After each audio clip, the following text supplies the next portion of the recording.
Give it up for Danielle DiMartino. Danielle DiMartino. Danielle DiMartino Booth.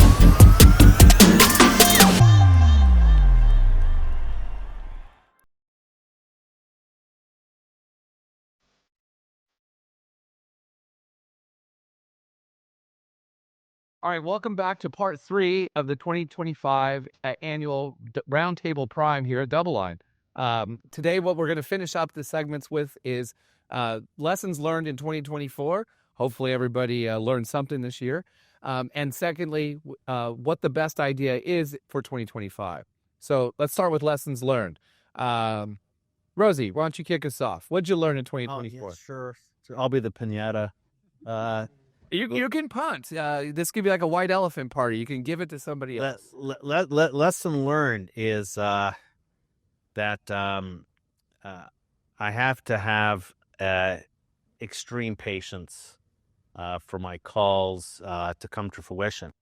And there's some things got in the way, especially on my economic call, which was not right. It was wrong. But I made two critical errors because, of course, in our business of forecasting, your assumptions drive your conclusions. So if your assumptions are wrong, your conclusions are going to be wrong. So what I learned is that my assumptions were wrong, and hence my conclusions were wrong. I didn't think, for example, that the $2 trillion stimulus checks that were issued back in the winter of 2021, I didn't anticipate that all of that was going to get spent. I underestimated the degree of narcissism in today's society because I relied, I guess somebody had mentioned, maybe it was Jim, maybe it was Jeff, about how, the models have changed. Historically, when confronted with a stimulus check, the household sector traditionally would save half and spend half. But they spent all of it. And I didn't anticipate that, and it couldn't be spent all at once. You can only buy. You're not going to buy patio furniture twice in the same week. But the money kept on getting spent. The economy reopened. People went Carnival cruise, and people went and spent on fun and experience. And I was a little blown away because one of the things that really underpinned, because look, a lot of this is psychology in the realm of economics. That we went into COVID with half of the U.S. household sector having not saved enough money to get through 3 months of vital economic activity, which we did with the lockdowns. Hence, we needed to get the stimulus checks. And I think that people have built up this view that Uncle Sam will always be there for me. So they spent all the money. And that was an Energizer Bunny gift that kept on giving that undermined my recession call. Now, on top of that, what I didn't anticipate was this. I did not anticipate in 2024 and up until now that we would have the massive fiscal stimulus that's ongoing. I did not predict that we're going to have another year of over 6% deficit GDP ratio. I did not anticipate that. We're 2 months into this fiscal year, and the deficit is up 64% year over year. Now, this is before, I'll say his name, Trump. This is before Trump takes office. We are up 64% on the deficit, and if left unchecked, the deficit will be $4 trillion this year. It'll double. 64%. Now, the components are this. Government spending is up 20% year over year. So, I don't know, we talk about American exceptionalism, and I'm a Canadian. And I get it, but America has always been exceptional. That's nothing new. But you see strategists and analysts and economists, they like to take the narrative and fit it in to the price action. So it's American exceptionalism. Well, in this particular case, there's no other country in the world that's running 6% deficit GDP ratios. The average in the rest of the OECD is 3%. In America, it's 6%. And you're going to get some multiplier impact on the economy. Isn't that because we're exceptional even at borrowing money? Half the growth, that's right, exceptional. Half the growth in the economy. Actually, if you strip bare naked and you adjust it for the fiscal stimulus, direct and indirect, it's 1.5% GDP growth. It's not 3%, and it's not negative. That much is true. and maybe all the AI spending and the R&D, maybe that's obviously helping out. But I'd be closer to my recession call at 1.5% because it is stall speed and it is intensely disinflationary because potential is much higher than that. But I got the fiscal side way wrong. And then what's on top of that is, do you know that government revenues are down 7% year over year? Did you know that? Down 7%. Why? Because of all the subsidies, the EV subsidies, the chip subsidies. So we have fiscal stimulus on steroids. The only time we've run 6% deficit GDP ratios was to fight a recession. We have a deficit. We have a budgetary policy aimed at fighting a recession, but there's no recession. A budgetary policy aimed to fight a recession that doesn't exist. It's to prevent a recession. Well, maybe it's to prevent a recession. However, that's what I got wrong. My assumptions on the economy were wrong, okay? My assumptions on the Fed not continuously pivoting every 3 months, because I was a hero. I was a hero in September when the 10-year note got to 365 for a millisecond. And then all of a sudden, 100 basis points later, a goat. Now, I think that, and this is where I'll differ from Ed Yardeni, there is no such thing as a bond vigilante. That does not exist. The most important determinant of rates out the curve is expectations of Fed policy. And what the Fed did, and this is where words matter more than deeds, the Fed cuts rates, and then they, in September, started to sound hawkish. Now remember, at those yield lows in September, the futures market were priced for 9 rate cuts this year. And at that September meeting, the most important thing was they stayed at 4 in the dot plots. They went, no. In this game of chicken with the markets, we're not following suit. That was the story. And now they're down to 2 cuts for next year, for this year. The market's basically now overrun the Fed, barely more than 1 cut. But this is the game of chicken, okay? Like this talk about bond vigilantes, with all due respect, from the October peak in the 10-year no yield of 5%, we got down to 380 in December of 2023. Went down 120 basis points in short order, and the deficit cumulatively was up $500 billion. Where's the bond vigilantes? Doesn't exist. It was about the Fed. And then when we went from the 4.8%, 4.7% peak in April of last year, went down 100 basis points into September, it was $1 trillion of accumulated Treasury borrowing. Where were the bond vigilantes? They don't exist. It's just pure bullshit. It's about the Fed. It's about the Fed. And now it's Charlie Brown, Lucy, and the football. And so I'm going to say, and then I'll shut up, that I am bullish on the bond market. I'm bullish on treasuries. I think the economy is going to be weak. I don't know if it's going to go into recession or not, but I do think, and this comes down to why I was going back and forth with Jim, I think that demand growth will slow much faster than the prevailing supply growth in the economy. Inflation is going to come way down and surprise everybody. And I think the Fed is going to be cutting interest rates more than what's priced in right now. We probably will go back to where we were priced in September. It wasn't that long ago. And lo and behold, next thing you know, we're going to be sitting here 6 months from now, and we're back below 4% on the 10-year note. That's a 10% total return, and that's my call for the year. All right, I like it. I will summarize that. The presupposition, if false, leads to incorrect conclusions, and thus buy treasuries. Charles, lesson learned, and that's give us the idea too, since Rosie kicked it off that way. It wasn't really lesson learned, but lessons I'm trying to remind myself. I got out of a lot of things early. App 11. We were up, 70% sold it, left another 250% on the table. We got out of Palantir at 50, it's at 70, But I know I've been at this a long time, even though I know I look young, that we know what happens, right? We know what happens. And I'll give you a prime example of this. So November 20th on my show, I do a segment on quantum computing. No one in financial media had done it, and I put up 3 names. 2 of those names went up 1,000% in 4 weeks. The other one was a laggard, went up 500%. And so people in the building bought the stock, all kind of, whatever, people were telling me, hey, I bought that INQ. And so I came on the show and said, listen, I told people to take profits. And I did this a few times to let everyone know. So, CES comes, Jensen Huang says quantum is about 30 years away and it gets smashed. Phone's ringing off the hook. And it's a reminder, right? I mean, and it's to the point, like, how do you make sure you get out of these things in a certain way? So again, it's a delicate thing because you do every day that you see that, man, I could have made this much more, this much more. Now we do this for a living. We have to, first and foremost, our job is to manage risk. Then after that, to try to make people money.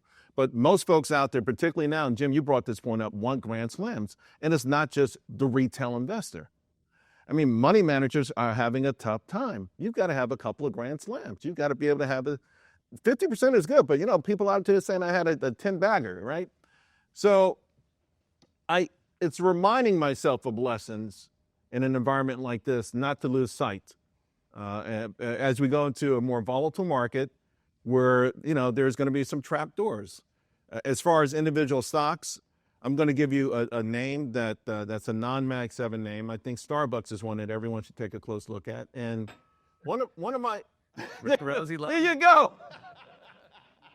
And one of my things is, and when I make big long-term investments, is I invest in people. A couple of years ago, when GE, everyone wrote off GE and they hired Culp. I looked up Culp's resume, and I wanted to kick myself in the ass. He's the same age as me, and his resume is just phenomenal. I put a shit ton of money in there. I had no idea they were going to split it into 3 companies. I had no idea what they were going to do. I bet a shitload of money in this guy, and I've made so much. I don't even know when I'm up. I don't even look anymore. That's when we have a luxury, you know, I don't have to care. You know, oh, it's down $2 today. By the way, it's 3 companies, right? 3 different stocks, and a couple of them are hot. They're in the energy space. You've got to be in the energy space. This nuclear power thing is real. Yeah. You have to have some exposure there. Now, if you want it on a broad base, a Constellation Energy is fine, particularly after they took a little bit of pullback on a major acquisition. If you want it in a smaller space, SMR is a name to take a look at.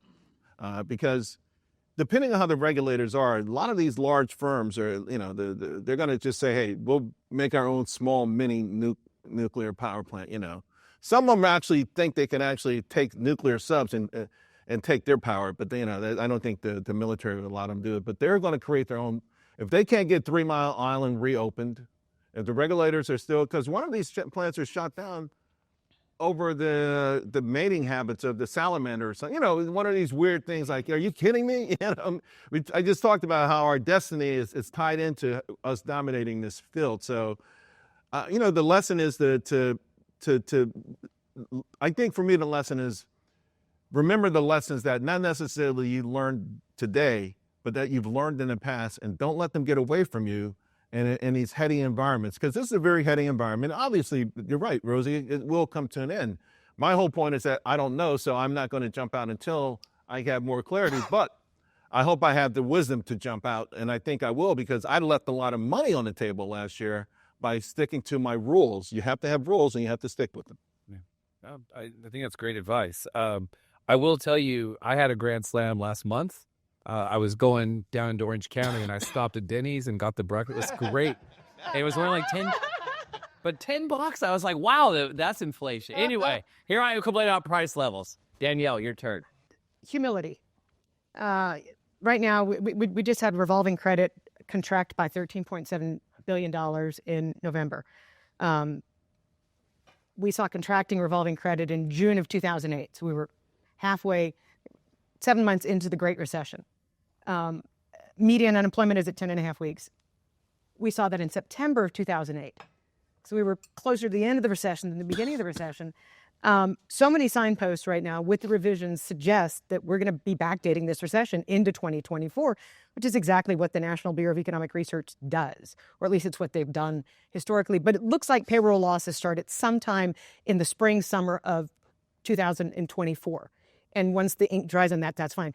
But here's where the humility comes in. It doesn't matter if I'm correct on my fundamental macroeconomic call if the momentum and the narrative are against it.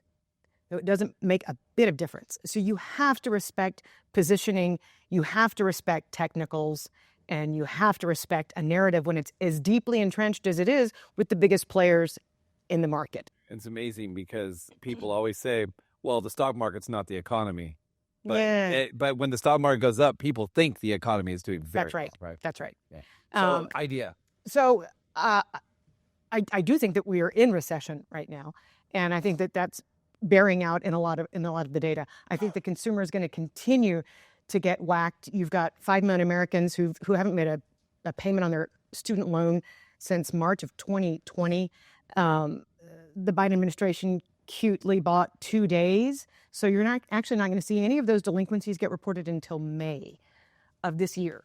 But the chickens are finally going to come home to roost. My point is, if we've got a K-shaped economy, a big chunk of that K is going to start to get chipped away, because you're going to have higher net worth individuals who did not qualify for student loan forgiveness get their credit whacked at a time when, if you're a middle manager and you've got a decent resume, good luck finding a job, because it's really difficult to do. So I think the consumer sector is going to get hurt this year. My highest conviction call is that the Fed's going to be forced to lower rates probably 4 or 5 times this year.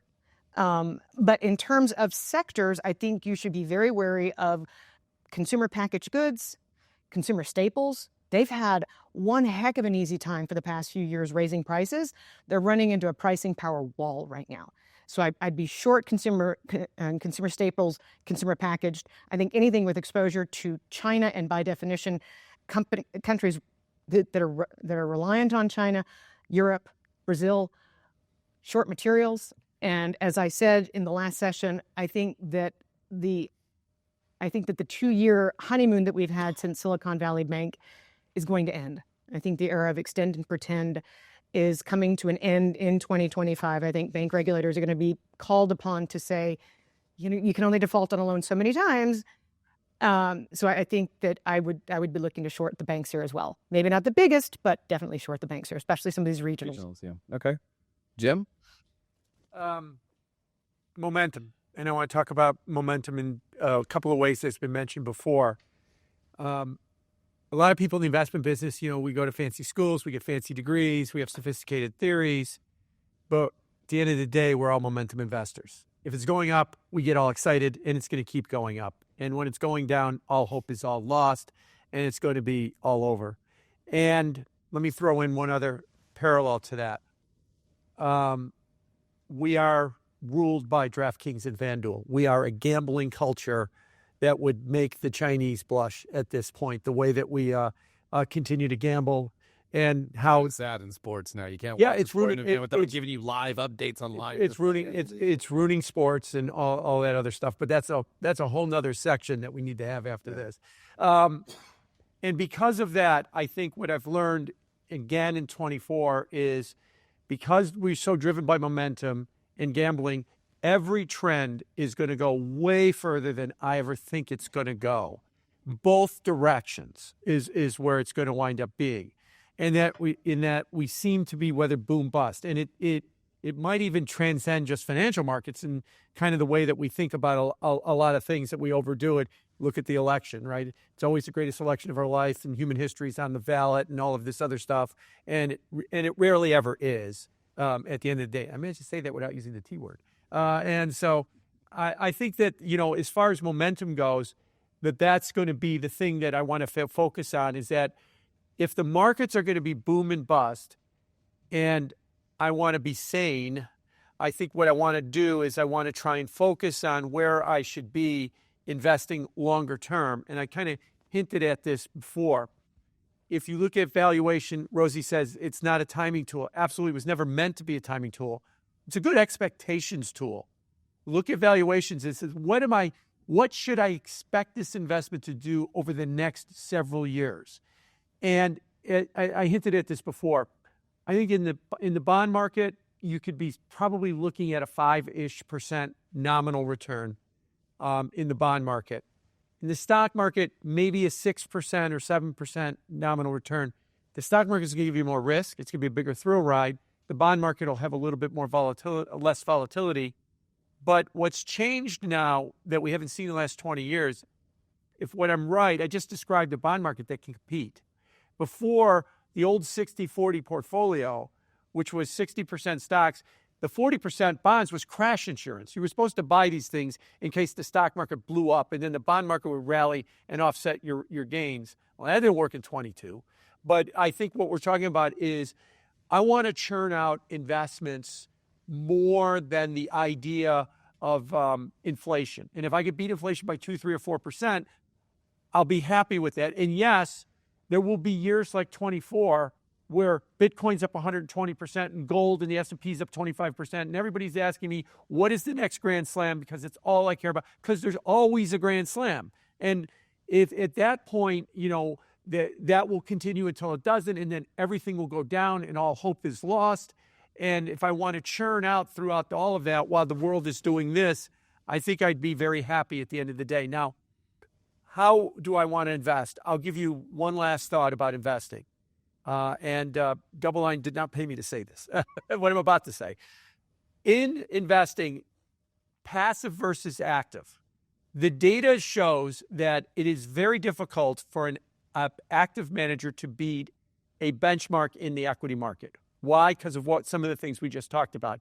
You have to be fully invested in all of the all-stars. You have to be fully invested in NVIDIA and the Mag 7. And if you're not, and usually you're not because the CFA taught you that these are overvalued and risky companies and you shouldn't have 35 or 40% of your money in it, you underperform. But the active-passive data in fixed income is very different. The index usually comes in around the 50th percentile, not the 95th percentile like it does in equities. And active management in fixed income is a better way to go. And it solves the question that a lot of investors ask me, okay, if you tell them buy AI, buy generative technologies, buy energy, buy broad-based measure stocks, they all nod their head. They nod their head. What should I do in fixed income? And if you start talking to them about, well, if you thought about structure, if you thought about, corporate bonds, or if you thought about asset-backed, their eyes glaze over. You have no idea what they're talking about. Give it to a competent active manager is what you should do in fixed, and look for passive kind of themes or passive investing ideas in equities. All right, and we did not pay him. Our compliance officer would not allow that. So that was unscripted. That was all attributed to Jim Bianco. Right. So I think our CCO is here, so hopefully he's heard me. Okay, with that, Jeffrey, why don't you wrap us up? All right. What'd you learn in 24? Well, I'll get to that. The first thing is on the momentum. One thing I've learned, not just in 24, but over the course of over 4 decades, is you might be absolutely right on kind of a roadmap for the future, but it's going to take a lot longer than you think. Everything lasts longer than you think is possible. And so I think what I learned, though, in 2024 is that I was giving Jay Powell too much credit, that he had really kind of sobered up and was getting more thoughtful. And yet he's really, back to what I said when they started tightening interest rates on national TV, I said, the guy is really at heart Mr. Magoo. And, he can't see very well. He's got that jalopy, and he crashes into dumpsters and stuff. And that's what he's doing. He looks so solid back in September. And then it slipped on to December. And what he's really doing, and this is what I taught 2024, not what 2024 taught me, the Fed follows the 2-year. If you want one thing you can take to the bank, the Fed does not lead the 2-year. The 2-year leads the Fed. When the Fed was so out of step back in the summer, July and September, they were miles away, the biggest amount they were ever away from the 2-year. And all of a sudden, he came up with the word recalibrate, saying that nothing had really changed, but we're recalibrating. Why? Because it was a massive gap between the Fed funds and the 2-year. And so he cut 50, saying maybe we should have cut in July. So he cut 50, then he cut 25 again, they cut 25 again, and he's right on top of the 2-year right now. He's right on top of it. So I think what I like for investing is not as quite on the Warren Buffett 30%, but I like 25% cash for coming opportunities, and you're not getting killed that badly while you're waiting for that to happen. It doesn't have to be T-bills. It can be shorter duration, high quality fixed income. And then I like about 50% in fixed income, intermediate part of the curve, although I would put 10% of it in long treasuries, in spite of everything that I've said. But they have to be the lowest coupon possible, because the only way that you have crash protection on treasuries is if they don't get restructured. Because if they get restructured, you're totally hosed because your crash protection goes away. What do I mean by that? Well, the interest expense is out of control. It's already gone on longer than it should. It's going to keep on going longer because that's the way the world works. And if you think that it's impossible that the debt could be dealt with by restructuring, you're not looking at your history. Remember when the GM pension plan, when GM went bankrupt, was facing bankruptcy, they rearranged the priority of the investors. The senior secured bondholders were subordinated to the pension system. And the senior secured bondholders were essentially restructured in terms of their order in the queue, and the bonds got killed. That's not supposed to, that's illegal, but they did it. Then came 2007, 2008. The prospectuses of these $2 trillion of mortgage-backed securities said in plain English, these underlying collateral mortgages cannot be refinanced restructured under any circumstances. Then we had these en masse defaults and people mailing in their keys, and they said, somebody's got to do something. So they said, who cares what the prospectus says? It's illegal, but we're going to restructure these mortgages. We're going to modify them. And the people that own AAA rated, very high quality pools of mortgages lost 45 cents on the dollar pretty quickly, right? Then we had COVID, and they said, oh my God, we're locking down the economy. We're going into a depression. Somebody's got to do something. I know the Fed will buy, or at least talk about buying and maybe start buying corporate bonds. That's illegal. It's prescribed by the Federal Reserve Act of 1913. Am I right on that, Danielle? Absolutely right. You're the expert on that. So who's to say that when the interest expense becomes completely unbearable, perhaps by long rates going up, at least temporarily, they say, you know what? We got a lot of sixes out there. You know, the average coupon on the Treasury debt might be at that point 3.5%, 3.75%, 4%. I know how we can save. Let's just say it's at 4%. I know how we can save a lot of money on interest expense. We make a decree that the coupon on treasuries that is either 1% or the actual coupon that was printed on issuance. There will be bonds. The sixes will turn into ones. The fours will turn into ones. The government will save 75% interest expense, kicking the can another several years down the road, and the bonds that are sixes will drop about 70% in price. The bonds that are ones will not lose any value. So you will have your crash protection, but you will not be subject to the unreliable actions, debt management of the Treasury Department in cahoots with the Federal Reserve.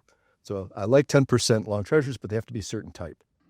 Then I like not junky triple C, low single B. I like middle part of the credit curve, particularly in the two cheap sectors of the market, which are mortgage agency and commercial mortgage-backed securities, which are now ranking in the bottom third of valuation, whereas corporate bonds, junk bonds, equities are ranking in the top decile or 5 percentile. And the 25% that's left, I like 15% in an equal weighted S&P 500 fund. I don't want the market cap weighted. It'll probably continue to make money, as Charles says.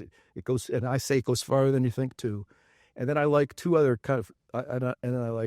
two other ideas. I like your nuclear power inclination a lot, because if you think these data centers and all this AI has any future at all, you got to pump out a whole ton of energy that we cannot do. And the only answer to that is nuclear, I believe, and it can be safely done.